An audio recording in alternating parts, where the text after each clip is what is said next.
বাংলার মতো জঘন্য রাজনীতি কোথাও নেই।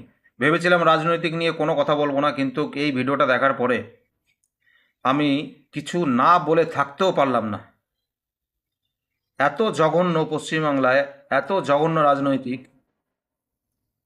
আমার কি স্বামী বলবো। বিজেপির পোলিং এজেন্ট ছিল। আমার স্বামী বাংলার নামেও মানুষ কেস করেছে। টিএমসি আমার কে ভোট স্বামীকে দিতে কাল জানো না থেকে কেন খুঁজে জানো? পাওয়া যাচ্ছে না। এই জন্য সারা গ্রামের কোনো পুরুষ ছেলে বাড়িতে নেই, সবাইকে ভিডিওটা দেখো। তাড়া করে করে ধরেছে, আর আর যাদেরকে ধরে মেরেছে চটিচারদের আমি তারা একটাই বেঁচে কথা বলতে থাকলে চাই, জীবনে খুঁটে ভাত আরে মুখে সারা দিতে আমার পারবে না। খাই, তুলে তুলে আমার আছাড় পড়ি, দিয়েছে, পাড়িয়েছে।